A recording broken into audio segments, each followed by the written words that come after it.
I paint myself because I am often alone and I am the subject I know best.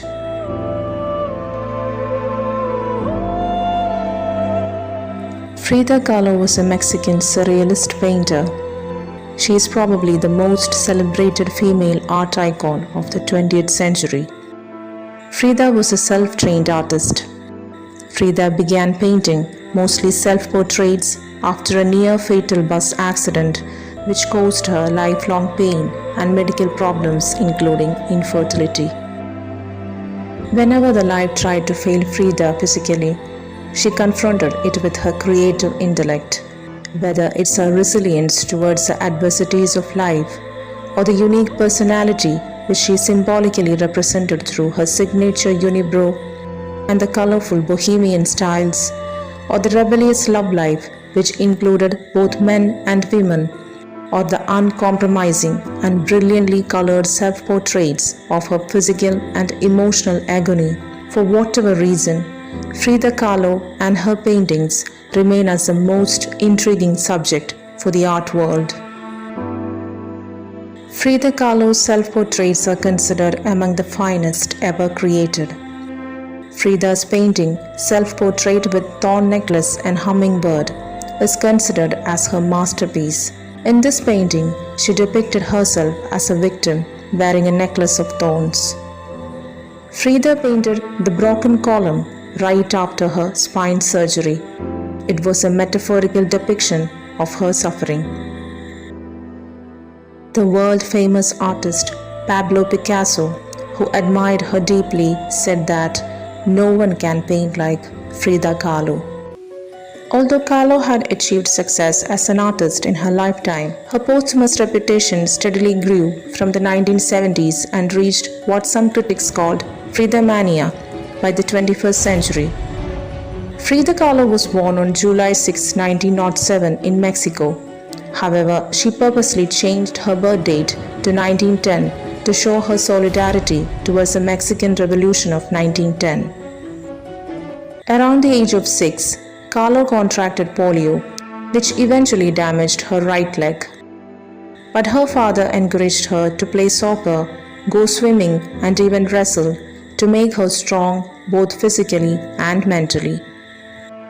In 1922, Kahlo enrolled at the renowned National Preparatory School.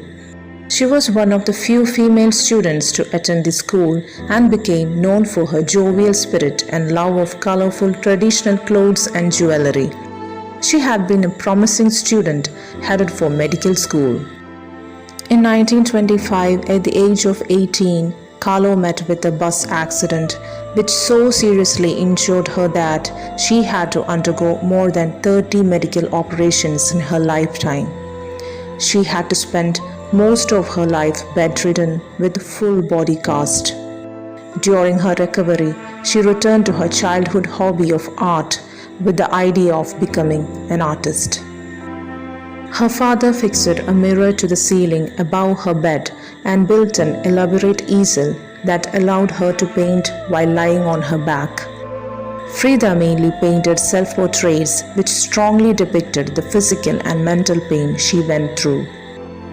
Kahlo's interest in politics and art led her to join the Mexican Communist Party in 1927, through which she met and fell in love with fellow Mexican artist Diego Rivera, an already married man. Frida was just 22 and Rivera was 43 when they married in 1929. Kahlo and Rivera's marriage was never conventional. They kept separate homes and studios. Rivera had numerous affairs, including one with Kahlo's sister, Cristina. Kahlo was devastated when she found out this, and she cut off her long hair in desperation at his betrayal. Kahlo always longed for children, but the injuries caused by the accident made it very difficult. She had 2 miscarriages and both left her devastated. Kahlo and Rivera often separated, but they always got back together. Frida started becoming famous by then. She had successful exhibitions at New York and Paris. Frida became friends with famous artists such as Pablo Picasso. In January 1937, Frida and Rivera gave political asylum to the Russian communist revolutionary Leon Trotsky and his wife. Frida and Trotsky developed a romantic relationship during this time. She and Rivera divorced in 1939. Perhaps it was this that inspired one of her most famous paintings, The Two Fridas.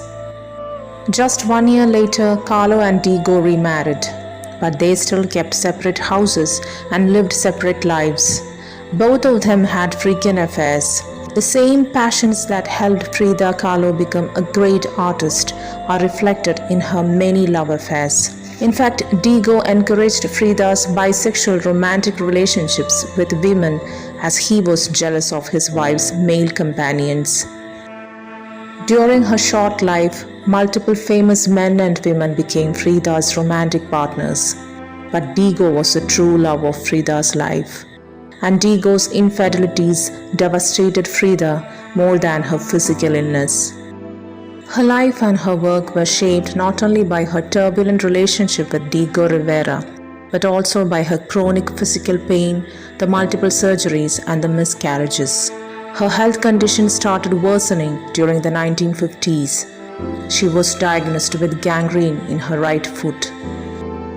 She became bedridden for the next 9 months and had to stay in hospital and had several surgeries. But Frida continued to work and paint.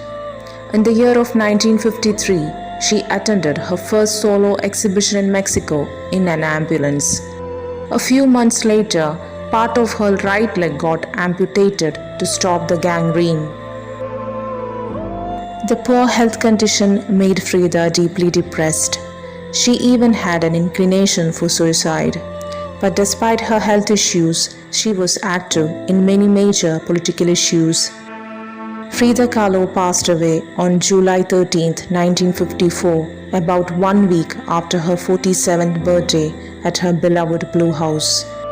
She was publicly reported to die of a pulmonary embolism, but there was a speculation that she died of a possible suicide.